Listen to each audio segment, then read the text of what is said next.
have rheumatoid arthritis. I was diagnosed in 1986 with it. I live daily on a little pain medication. The majority of the pain relievers today are opiates. Those are good medications, they do the job, but they also, if used in the wrong manner, can end a life. You get the drugstore printout and it tells the risk, but there's been so many deaths of overdose. With the number of deaths due to prescription overdose, everybody needs to be aware in this county and nationwide for that matter that it is a problem.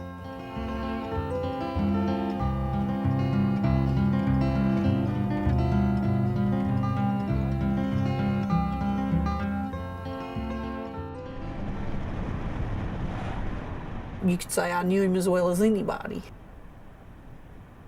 We were raised together. We were always best friends. My husband's name was Randy, and he died at 33 from an oxycodone overdose where the doctor had prescribed him Percocet. Dylan was 2.5, and then I was 3 months pregnant with a new baby. That was Logan. When he broke his sternum, the doctor gave him a prescription for pain medicine. He had tried to come off of it because he didn't want to get hooked on it. He had got another prescription for it and I didn't know it. He died on a Sunday. He laid down probably about 3:30 that afternoon. His eyes were red and his speech was slurred and he was staggering around, and I just assumed that he had been drinking and he had drunk too much and he needed to lay down and sleep it off. I went in there about 9 or 9:30 to diaper the baby. I went in and he was pale and I found him.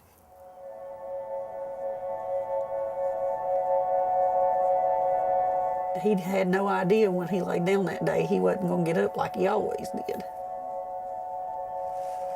I assumed he'd get up like he always did because I assumed he'd been drinking and didn't know he had took any pills.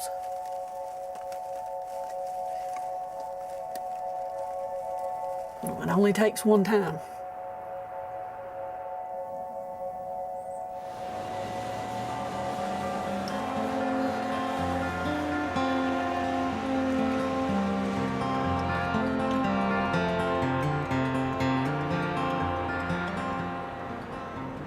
Opioid pain medications are often used in conditions that cause moderate to severe pain, such as arthritis, rheumatoid arthritis, lupus, cancers, and chronic back pain. Some common opioid pain medications include hydrocodone, which includes brand names like Lorcet and Vicodin, oxycodone, which include brand names like Percocet. There are also longer-acting opioid medications like OxyContin, MS-Contin, methadone, and there's one in a patch form called fentanyl or Duragesic. Opioid medications can cause a number of side effects. In the short term, we often see nausea. Longer term, we see constipation as a common side effect. Some people will also have some sedation or sleepiness. Fewer people will have itching or rash. Those need to be brought to the attention of your physician immediately. The most serious risk for taking opioid medications is the risk for overdose. If you take more than your body can handle for whatever reason, it can depress the breathing centers of the brain and you could actually stop breathing. What would put you at more risk for an unintentional overdose would be starting a new opiate medication or switching to a newer, especially a long-acting version. Other conditions might be certain medical conditions like chronic lung disease or kidney problems or liver problems. Good afternoon. Hi there. So how have things been going since our last visit together? A lot of pain in my shoulders, Okay. in the back of my shoulder blades, Okay. really on both sides. What activities would you say have suffered from this? Well, exercising. Your walking program? Walking program, Okay. yes. How about sleep? Yes, when it gets about a 9, up and down. Okay. Up and down. Okay. So Diana, it sounds like what we need to do is increase both the strength and the frequency of your medication to address your pain. And as we've talked about, If your pain is not adequately controlled by your current medicine dose, it's important that you stay in close contact with your physician so that he or she can help you adjust your medications.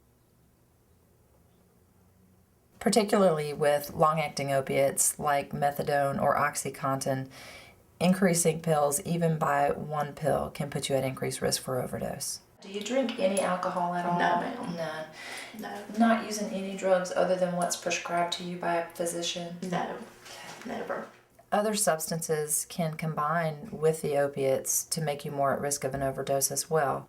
If you take certain medications, especially like Valium or Ativan, they work together with the opiates to make you more at risk for an overdose. Alcohol or recreational drugs, even at low levels of use, taken along with opiates, can increase your risk for overdose death. Good morning. Hello. I'm here to pick up my medicine. hi Diane, how are you? Doing great. Good morning to you. There's a couple of things that are really important that you need to know about this medication. Okay. If your doctor was to go up on your dose, be real careful with that, especially the first couple of days. If you jump into a dose that's too high for you, it can cause that respiratory suppression too and can cause overdose.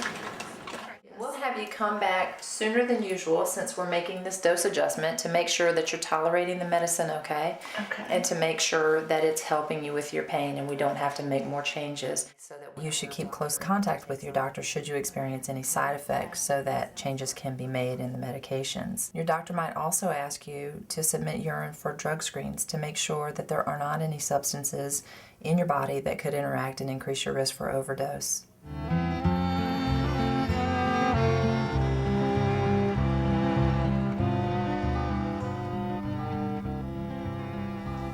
With whatever knowledge that you have today, what would an overdose look like to you? Can't stay awake. Can't stay awake?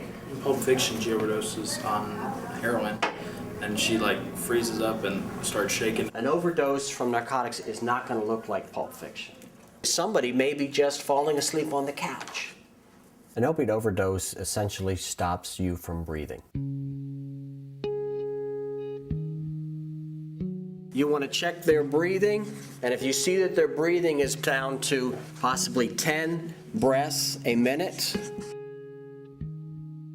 that loud snore, that gasp for a breath, and then there's those seconds in between before when another breath is taken.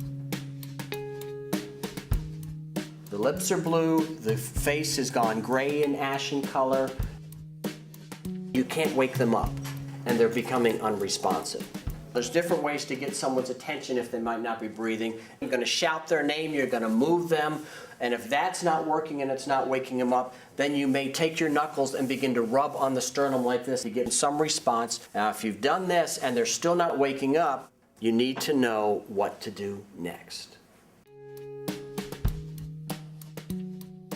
You want to prop their head back, make sure that everything is clear within their mouth and nose area, and clamp the nose, and you just put your mouth over their mouth and take 2 or 3 breaths into their body. Just blow in. 2 to 3 breaths in.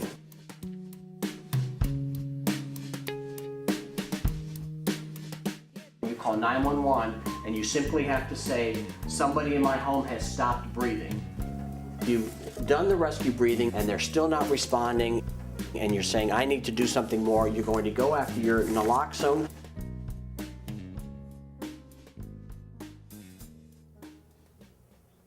Naloxone is a very safe medication. It's been used by paramedics in the medical system for many years. If this is not an opiate overdose, you're not going to hurt the person by giving them naloxone. Naloxone works on the opiates.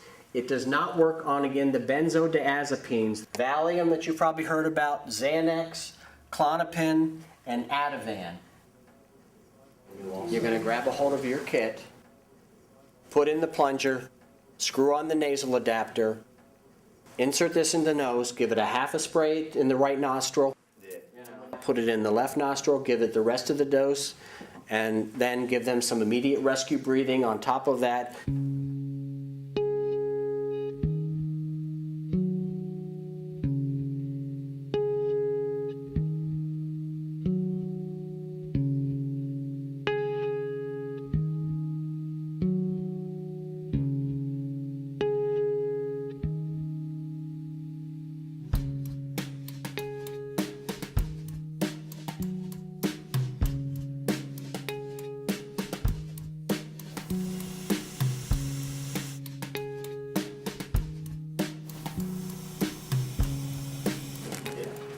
In your kit, there are 2 vials of naloxone.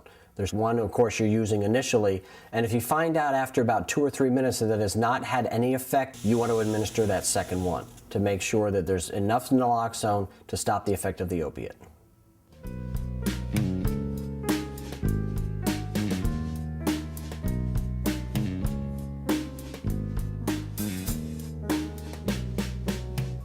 The rescue position is on one side, usually the left side, with the left arm above the head.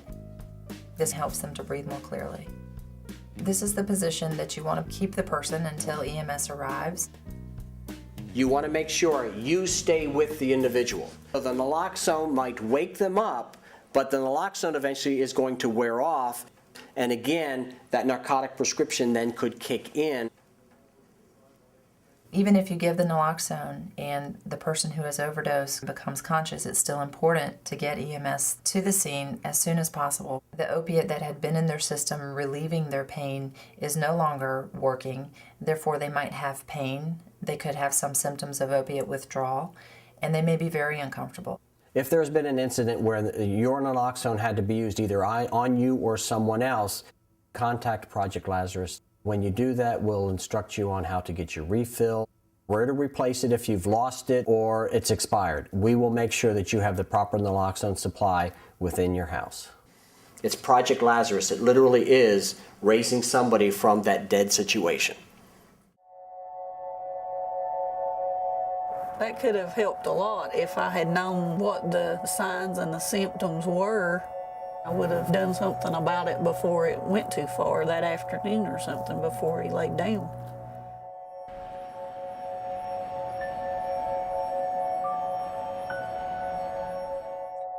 She was the best kid that you could ever ask for. She was a cheerleader and made good grades in school, and she played soccer.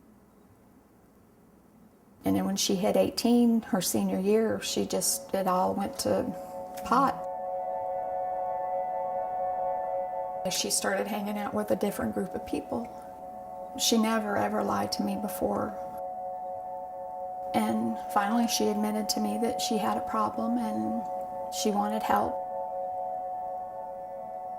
About the time that I found out she had a problem, a very close friend of mine's son passed away from a drug overdose.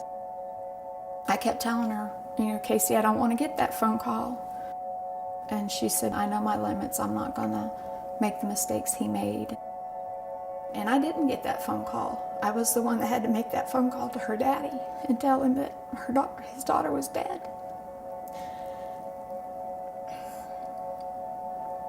Because I'm the one that found her.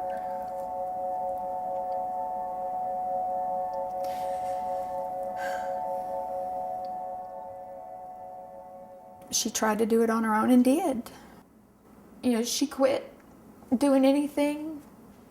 For about 3 weeks, she was very sick and wasn't sleeping, but she quit. This guy had come to our house, and he was somebody that she knew from her past. And when I got home that evening, I could tell that she had done things that she shouldn't have been doing. I went downstairs about 11 or 11:30 and checked on her, and she was asleep. And my husband left that Saturday morning about 7:30 going to Hickory, and he went downstairs and heard her snoring. And I took the phone down about 12 or 12:30 because she had a message. And when I opened the door, I could tell that she was dead. It was prescription medicine that weren't either one of them. She probably did a dose that she had been used to doing all along. She wasn't tolerating it because she had been off of them so long. And that's probably what killed her. Your body adjusts to opioid medications and develops a tolerance. Over time, taking these medications, you need more of a medication to achieve the same pain relief result. It's very important that if for some reason you're off of your pain medication for a period of time, like you're in the hospital or you're ill and can't eat or drink very much, that you not go back to your previous level of use. As that tolerance has gone down, your body will be more sensitive to the medication and you'll be more at risk for an overdose. It's just unbelievable how addictive that medicine is, and I don't think people realize, just how much damage it can do. About 1 in 10 people might have a problem with addiction with opiates. And it's not a problem that should scare you from getting adequate pain relief with the right medications. Signs that you might be experiencing symptoms of addiction are taking more of the medication than was prescribed, taking the medication for pains other than what it was prescribed for, or other reasons than pain. Some people might notice that they take it when they're emotionally distressed or if they can't sleep. Some people even get a buzzed feeling or a happy feeling from taking the medication. A clear sign that there might be a problem with addiction is that there's a loss of control around the medication and taking the medication. If you notice any of these signs in yourself or in a loved one, it's important to get in contact with a physician. He or she will work with you to devise the right plan for you. If you've made a decision that you'd like to detox from your opiate drug, going to the ER and just trying to detox on your own is not the way to go. It's probably more painful. It's also going to be more costly. There are alternatives. This medication is prescribed to you by a doctor. You can pick it up at the pharmacy and take it in the privacy of your own home, and it is covered by Medicaid and most insurance carriers. There are providers in your area who can prescribe this medication, and you can find them by going to projectlazarus.org. I learned a great deal about personal responsibility with your medication. Where I'd had past surgeries and kept them, just didn't throw them out, didn't use them. And I went home and collected them and disposed of them, knowing that I could be possibly a contributor to the problem.